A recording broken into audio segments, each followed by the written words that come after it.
So Grant, anyone who reads Things That Make You Go knows that you have a slight fondness for precious metal, gold. What's your current thinking on the valuation of gold and gold miners? Well, it's interesting. It's an interesting juncture, and I definitely do have a fondness for precious metals. But I would add that 10 years ago, 12 years ago, I didn't, and I envision a time in 10 years when again I don't. But I think right now it's an important part of everybody's portfolio, and I refer to it as unsurance. Whatever percent unsure you are about the future, if you think there's a 5% chance that things could go horrible, then you should have 5% of your money in gold. If you're 90% unsure, then you should do something about that. But I think we saw some very interesting things happen in the gold market in the last 12 months. We saw the price fall 20% from its highs and into the famous bear market that everybody talks about as if it's a line in the sand. We saw gold mining stocks fall to levels they hadn't seen in 40 years in some cases, and sit at such crazy undervaluation that I find it extraordinary. And again, as a bullseye investor, this is the sort of thing you look for. Now, I have one gold miner and one gold related stock in the portfolio, and they performed horribly last year. But you continually look at the companies, you look at the business, and you look at the prospects. And as we've spoken earlier, you and I, you have to be prepared and able to be wrong if you're going to invest for the long term. And for the last year, they've been wrong. But I think we're starting to see now the gold price is one of the best performing assets in the world this year.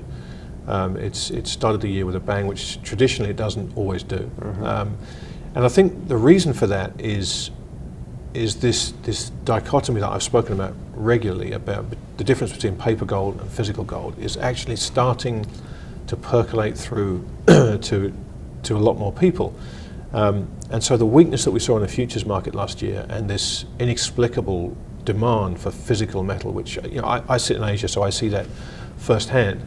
It doesn't tend to play too well in the West. People don't really understand it because most of the gold trading is done in the West. Most of the gold investing is done in the East. And so here, in the US and in the UK and in Europe, people tend to buy ETFs and they tend to buy gold stocks.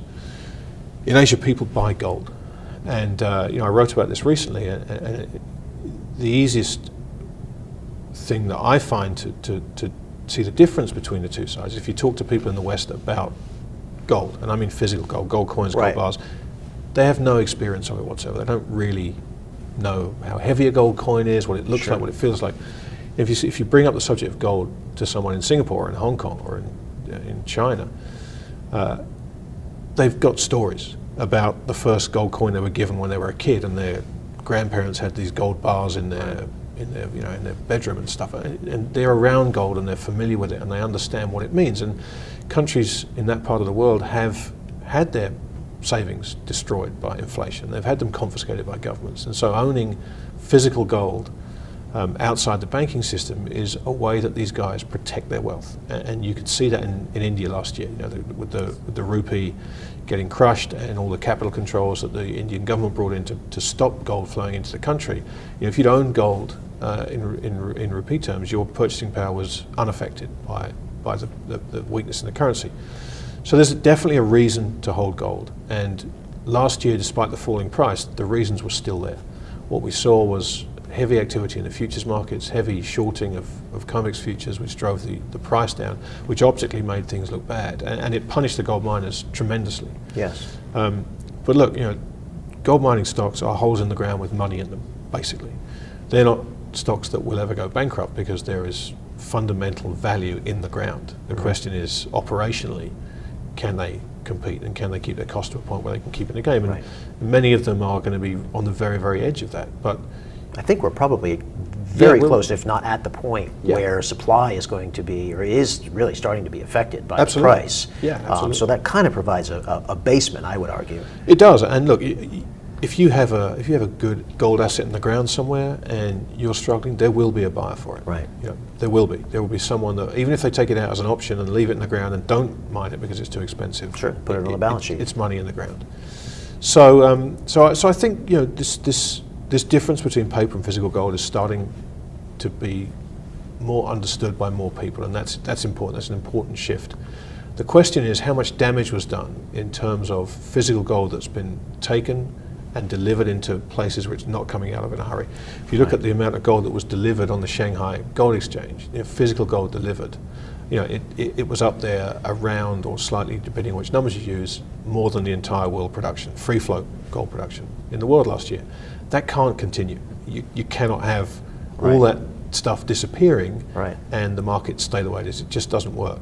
So the difference there, just for the viewer, is you've got your mining supply, but then you've also got recycling, and you've got bars in existence that were basically being sold out of COMEX or sold out of ETF holdings and being physically shipped to Asia. Is that correct? Yeah. So we saw enormous upsurges in the amount of gold that left London and went to Switzerland, where it was recast into smaller bars and coins for the Asian market. And we saw the COMEX inventories plunge to all-time lows, and we saw ETF holdings fall by 35% in a year. Now that paints a worrying picture for people that don't understand the mechanics of these things. If you look at it and you go, oh, the gold's pouring out, people are selling gold.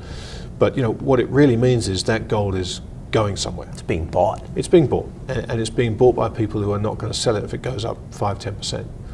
And more importantly, that gold can only be sold once from those accounts. So with that gold gone, if they want to start replenishing that, they have to go and buy it in the open market, and that's going to put a floor under the price. So I think we've seen the low in gold. I don't think we're going to see an 1100 handle again. The question is now what happens when it gets through 1350 and gets through 1400. Do we see shorts getting triggered? Do we see that kind of animal spirit start to bubble up again and people start to want to be involved in the gold market gets again? It's likely, but the difference between paper and physical is going to count, because all the people that want to get involved in the gold market ultimately will want to own physical gold.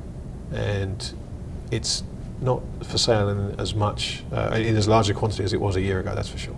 So, there's sort of two distinct camps when it comes to gold manipulation, right? There's the camp that just adamantly denies it, and it's an efficient system, and there's no way Wall Street would manipulate I can't even say that with a straight face, that Wall Street would manipulate precious metal prices. And then there's the other camp, and some of them are quite extreme, GATA, talking about how gold is terribly manipulated.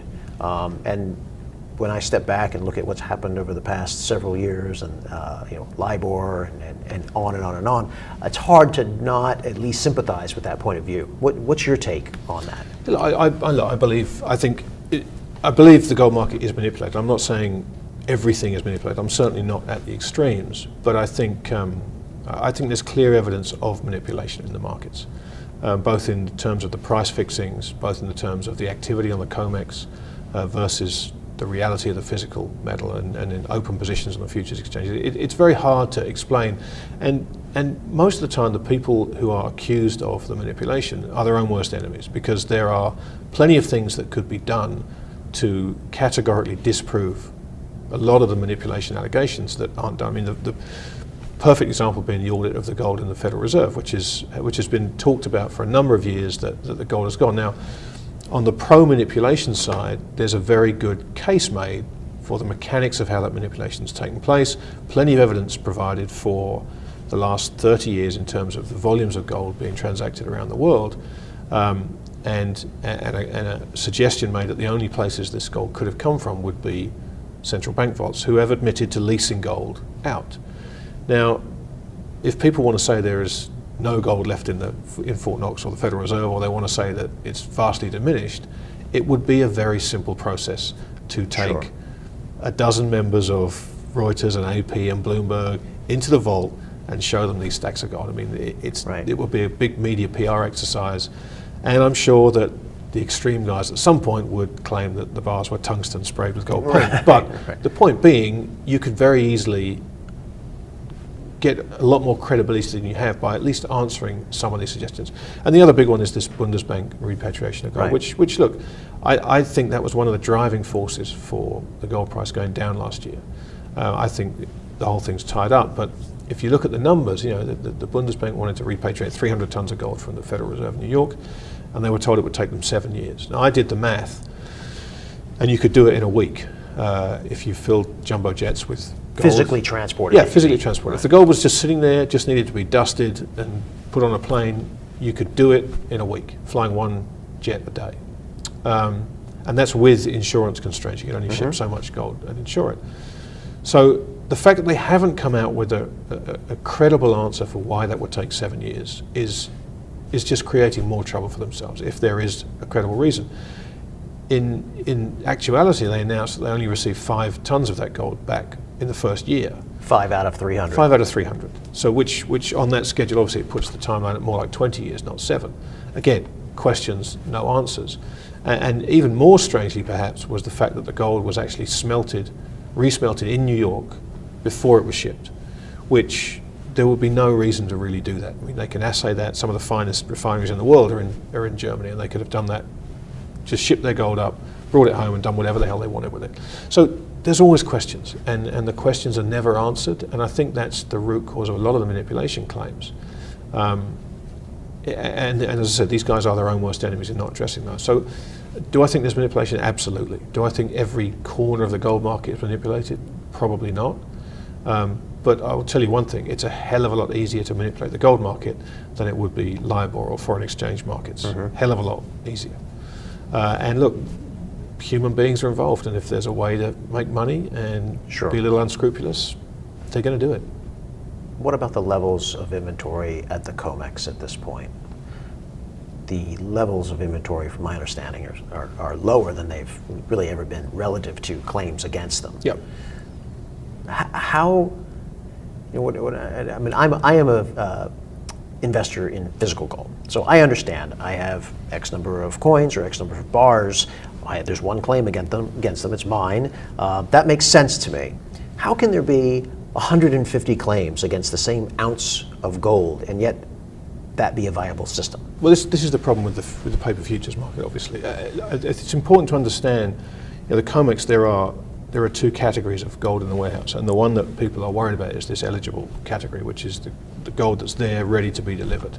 Now, there's a lot of gold in that warehouse in the registered category, which is basically that's mine, hands off, that people would move to eligible at the right price. So the question is not so much is the gold there, it's what price does it take to bring that gold into deliverable warehouses, and I would suggest it's significantly higher than where it is now. So we've had this a few times in the last 12 months where we've got to delivery periods, and February is a pretty active delivery month historically, where it's been down to the wire, and the bullion banks have managed to find some gold from somewhere and kind of throw it into the pot to deliver. But with claims per ounce up at 120 or wherever it got to, I haven't seen it for a couple of weeks. So it's up there somewhere. It's potentially a very real problem that someone stands for delivery on their gold and they can't get that gold. Now, if we see that, and above everything else, you know, gold is money. And if you have a claim on a gold bar that turns out to be spurious, then we will see some real fireworks in that market for sure. Because if you manipulate gold, I mean, you are manipulating the anchor of every single piece of currency that's ever been developed over human history. So if that's not kosher, there's going to be fireworks. Grant Williams, thanks for your insights. Appreciate it. Pleasure, Ed, anytime.